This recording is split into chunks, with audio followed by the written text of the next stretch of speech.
नमस्कार, आपका स्वागत है। संवाद 365 देख रहे हैं। अब आपके साथ मैं हूं दिग्विजय सिंह चौहान। टॉप 5 में आपका स्वागत करता हूं। टॉप 5 में जिन 5 बड़ी खबरों पर हम नजर डालेंगे, सबसे पहले नजर डाल लेते हैं उनकी सुर्खियों पर। ऊर्जा मंत्री डॉक्टर हरक सिंह रावत की घोषणा, प्रदेश में घरेलू उपभोक्ताओं को हर महीने मिलेगी 100 यूनिट बिजली फ्री। जल्द ही कैबिनेट की बैठक में रखा जाएगा प्रस्ताव। मोदी कैबिनेट के विस्तार में उत्तराखंड से छीना गया कैबिनेट मंत्री का पद। डॉक्टर निशंक ने स्वास्थ्य कारणों से दिया इस्तीफा। अजय भट्ट को बनाया गया राज्य मंत्री। उत्तराखंड में मिला पहला डेल्टा प्लस वेरिएंट का मरीज। उधम सिंह नगर के गदरपुर में यूपी से लौटा था युवक। की जा रही है कॉन्टैक्ट ट्रेसिंग। पूजा अर्चना कर सचिवालय में सीएम पुष्कर सिंह धामी ने शुरू किए शासकीय कार्य। पत्रावलियों का किया निरीक्षण। तेजी से फाइलों का निपटारा करने के दिए निर्देश।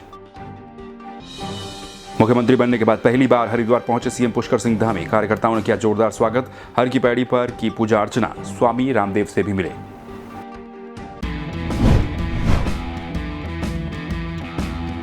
तो चलिए अब सबसे पहले बात कर लेते हैं आज की टॉप स्टोरी की, यानी कि सबसे बड़ी खबर की। सबसे बड़ी खबर यह कि ऊर्जा प्रदेश उत्तराखंड को कहा जाता है, क्योंकि यहां से ऊर्जा का उत्पादन बड़े पैमाने पर किया जाता है, यानी कि बिजली का उत्पादन बड़े पैमाने पर यहां पर किया जाता है।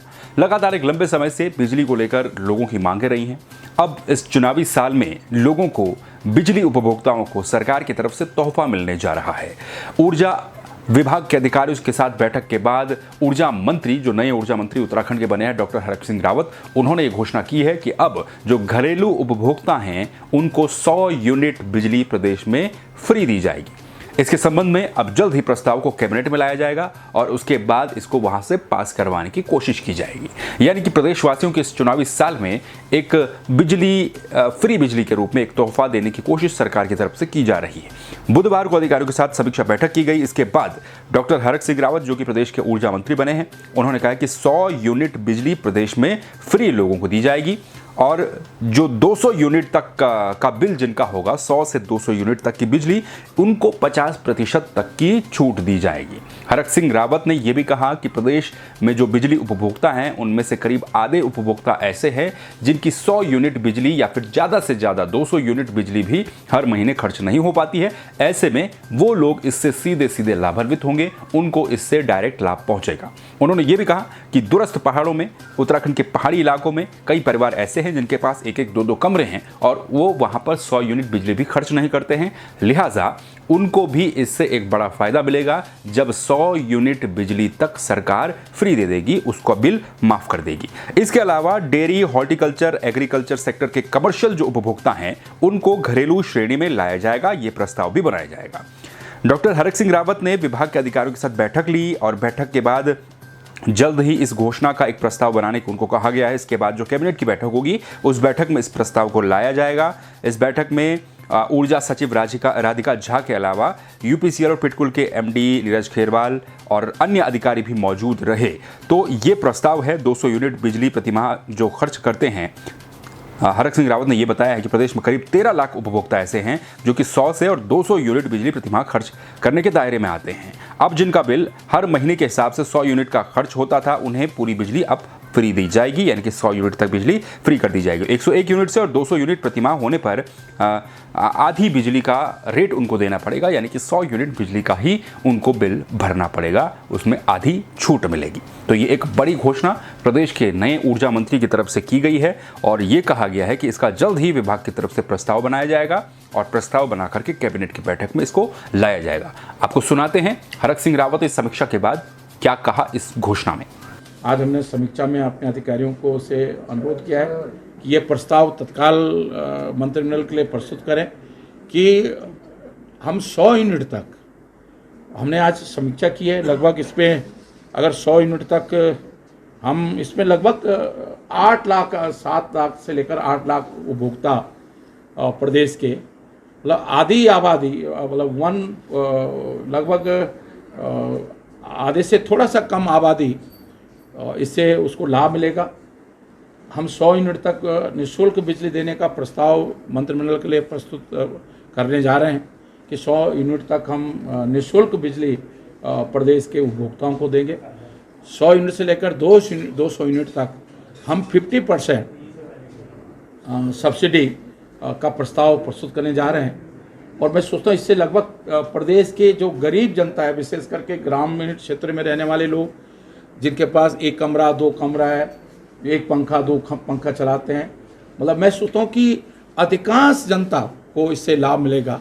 और ये प्रस्ताव हमारे ऊर्जा विभाग की ओर से मंत्रिमंडल के लिए हमने आज बहुत गहन समीक्षा करने के बाद, विचार विमर्श करने के बाद अपने अधिकारियों से अनुरोध किया है कि इसके लिए संगठित प्रस्ताव मंत्रिमंडल के लिए तैयार करें। चलिए, तो आपने सुना हरक सिंह रावत ने घोषणा में क्या कुछ कहा, यानी कि प्रदेश में जो बिजली रहेगी अब 100 यूनिट तक की बिजली जिनकी खर्च होती है महीने में उनको फ्री दी जाएगी, और 101 यूनिट से 200 यूनिट बिजली अगर खर्च की जाती है तो उसमें 100 यूनिट का बिल दिया जाएगा। लेकिन अभी नहीं, जब ये प्रस्ताव कैबिनेट में आएगा और कैबिनेट से पास होगा उसके बाद। अब अगली खबर का रुख कर लेते हैं। अगली खबर केंद्रीय कैबिनेट के विस्तार को लेकर। मोदी कैबिनेट का विस्तार हुआ, रिशफलिंग हुई, इसमें कई चेहरों को शामिल किया गया, कई पुराने चेहरों को हटाया गया। उत्तराखंड के लिहाज से इस कैबिनेट के विस्तार में क्या कुछ रहा, तो उत्तराखंड के लिए कुछ खास इस कैबिनेट के विस्तार में नहीं रहा। जिस तरह के कयास लगाए जा रहे थे कि उत्तराखंड से 2 नए मंत्री बन सकते हैं, जिनमें हाल ही में मुख्यमंत्री पद से हटाए गए या फिर जिन्होंने इस्तीफा दिया मुख्यमंत्री पद से, तीरथ सिंह रावत शामिल थे। अनिल बलूनी का नाम इसमें शामिल था कि क्या वो मंत्री बनेंगे या नहीं बनेंगे, और तीसरे सांसद के रूप में अजय भट्ट थे। इन सब के बावजूद जब कैबिनेट का विस्तार होना था उससे पहले जो पुराने कई मंत्री थे उनके इस्तीफे लिए गए। इसी सिलसिले में एक चौंका देने वाला इस्तीफा डॉक्टर रमेश पोखरियाल निशंक का भी था। डॉक्टर रमेश पोखरियाल निशंक केंद्रीय शिक्षा मंत्री थे। उन्होंने स्वास्थ्य जो कारण है उनका हवाला देते हुए इस्तीफा दिया, क्योंकि पिछले काफ़ी समय से वो बीमार चल रहे थे। कोरोना के बाद वो एक बार फिर से बीमार हुए, लंबे समय तक उनका इलाज अस्पताल में चला, जिसके बाद उन्होंने स्वास्थ्य कारणों का हवाला देते हुए अपने पद से इस्तीफा दे दिया, शिक्षा मंत्री के पद से इस्तीफा दे दिया। इसके बाद ये उम्मीद जताई जा रही थी कि कम से कम 2 मंत्री उत्तराखंड को मिलेंगे, लेकिन ऐसा नहीं हुआ। उत्तराखंड के हिस्से में सिर्फ एक सांसद अजय भट्ट उत्तराखंड के हिस्से से वहाँ पर मंत्री बने, केंद्र में मंत्री बने, लेकिन वो भी राज्य मंत्री बने, उन्हें भी कैबिनेट मंत्री नहीं बनाया गया। यानी कि उत्तराखंड से जो कैबिनेट मंत्री थे डॉक्टर रमेश पोखरियाल निशंक, वो हटाए गए और उनकी जगह अब अजय भट्ट बने मंत्री, लेकिन वो भी राज्य मंत्री बने। ये कहा जा सकता है कि इस चुनावी साल में जहां पर कि केंद्र के कैबिनेट में हर जगह से चेहरे शामिल किए जा रहे थे, प्रतिनिधित्व दिया जा रहा था 2022 के चुनाव को देखते हुए, तो उत्तराखंड में भी 2022 में चुनाव है, लेकिन यहाँ पर स्थिति ठीक उलट रही। प्रदेश से जो अभी तक कैबिनेट मंत्री थे, बड़ा मंत्रालय जिनके पास था डॉक्टर रमेश पोखरियाल निशंक, उनकी जगह अब अजय भट्ट बने हैं, लेकिन वो भी राज्य मंत्री बने हैं, कैबिनेट मंत्री नहीं बने हैं। लिहाजा इस बात को लेकर मायूसी भी कुछ लोगों में है, लेकिन जो क्षेत्रीय संतुलन है इस पर भी नजर डालने की आवश्यकता है, क्योंकि बीजेपी का क्षेत्रीय संतुलन भी उत्तराखंड में थोड़ा सा बिगड़ता हुआ नजर आ रहा है। वर्तमान में मुख्यमंत्री पुष्कर सिंह धामी कुमाऊं क्षेत्र से आते हैं, और गढ़वाल क्षेत्र से डॉक्टर रमेश पोखरियाल निशंक केंद्र में मंत्री थी, लेकिन वो भी अब हट चुके हैं। और कुमाऊं से ही जो पूर्व बीजेपी के प्रदेश अध्यक्ष भी रहे हैं अजय भट्ट, उनको मंत्री बनाया गया है। लिहाजा बीजेपी का जो क्षेत्रीय संतुलन है वो भी थोड़ा इस वक्त गड़बड़ होता हुआ नजर आ रहा है, उस पर भी बीजेपी की नज़र रहेगी। लेकिन बहरहाल बड़ी खबर केंद्र के इस कैबिनेट रिशफलिंग से ये कि बीजेपी ने उत्तराखंड के खाते से एक कैबिनेट मंत्री की सीट को घटा दिया है और एक राज्य मंत्री को उनकी जगह कैबिनेट में शामिल किया गया है। तो चलिए बात कर लेते हैं कोरोना के डेल्टा प्लस वेरिएंट की। जी हाँ, उत्तराखंड में कोरोना का डेल्टा प्लस वेरिएंट का पहला मरीज दर्ज किया गया है। ये मरीज उधम सिंह नगर में रिपोर्ट किया गया है। उधम सिंह नगर जिले के गदरपुर में डेल्टा प्लस का ही पहला मामला सामने आया है। जीनोम सीक्वेंसिंग के लिए सैंपल भेजे गए थे और जीनोम सीक्वेंसिंग करने के बाद इसकी पुष्टि कर दी गई है। कोरोना के नए वेरिएंट से संक्रमित मरीज पूरी तरह से स्वस्थ बताया जा रहा है। स्वास्थ्य विभाग के मुताबिक जो पूरा क्षेत्र है उसको फिलहाल कंटेनमेंट जोन बना दिया गया है और उसकी निगरानी बढ़ा दी गई है, क्योंकि तीसरी लहर को देखते हुए डेल्टा प्लस वेरिएंट जो है वो काफ़ी खतरनाक, काफ़ी घातक माना जा रहा है। लिहाजा पहला केस उत्तराखंड में डेल्टा प्लस वेरिएंट का दर्ज किया गया है और फिलहाल जो जीनोम सीक्वेंसिंग के लिए 30 सैंपल दिल्ली भेजे गए थे, इनमें से एक मरीज के सैंपल में डेल्टा प्लस की पुष्टि की गई है। स्वास्थ्य विभाग के मुताबिक 24 मई को मरीज उत्तराखंड आया था। केंद्र के दिशा निर्देश के अनुसार जो अलग अलग वेरिएंट है उनके लिए कोशिश जीनोम सीक्वेंसिंग उनके लिए लगातार की जा रही है और 24 मई को ये व्यक्ति आया था। लखनऊ स्थित बलरामपुर सरकारी अस्पताल कैंपस में ये रहने वाला 33 साल का बीटेक का छात्र दिनेशपुर में अपने चाचा के घर आया हुआ था और उसने 29 मई को गदरपुर सीएचसी में अपना सैंपल दिया था। उस दौरान रैपिड एंटीजन टेस्ट में कोरोना पॉजिटिव पाया गया था। होम आइसोलेशन में वो था और उसके बाद अब ये पता चला है कि युवक के अंदर डेल्टा प्लस वेरिएंट था। वहीं स्वास्थ्य महानिदेशक उत्तराखंड तृप्ति बहुगुणा ने कहा है कि गदरपुर क्षेत्र से ये डेल्टा प्लस वेरिएंट का पहला मामला मिला है। रैंडम आधार पर जीनोम सीक्वेंसिंग की गई थी और उसके बाद इसकी पुष्टि हुई है। निगरानी रखी जा रही है, कॉन्टैक्ट ट्रेसिंग इसकी बढ़ा दी गई है। तो ये एक चिंताजनक बात भी है। जो डेल्टा प्लस वेरिएंट तीसरी लहर का जिम्मेदार बताया जा रहा है और काफ़ी खतरनाक ये वेरिएंट बताया जा रहा है, तो उसका पहला केस अब उत्तराखंड में भी दर्ज कर लिया गया है।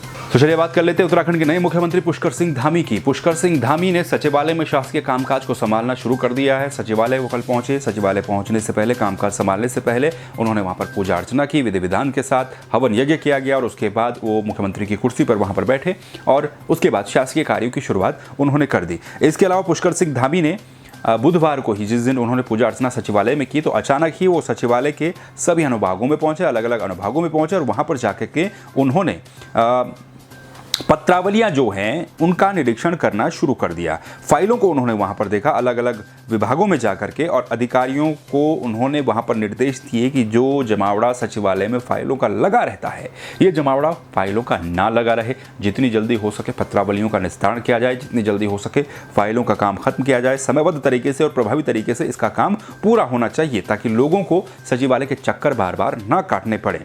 जब वो अलग अलग अनुभागों का निरीक्षण करने पहुंचे तो जो वहां पर कर्मचारी अधिकारी हैं उनमें हड़कंप मच गया।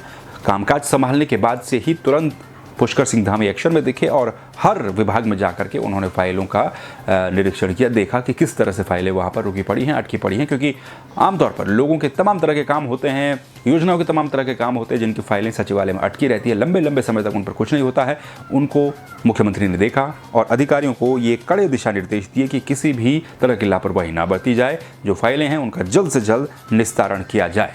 तो ये मुख्यमंत्री बनने के बाद पुष्कर सिंह धामी पहली बार हरिद्वार पहुंचे। हरिद्वार पहुंचने पर उन्होंने हर की पैड़ी पर जाकर गंगा माँ की पूजा अर्चना की और ये भी उन्होंने कहा कि मुख्यमंत्री बनने के बाद वो माँ गंगा का आशीर्वाद लेने यहाँ पर आए हैं, जो आमतौर पर लगभग सभी मुख्यमंत्री उत्तराखंड में करते हैं। इससे पहले जब तीरथ सिंह रावत मुख्यमंत्री बने थे तो वो भी कुंभ के समय में हरिद्वार पहुंचे थे। हर की पैड़ी पर उन्होंने पूजा अर्चना की थी।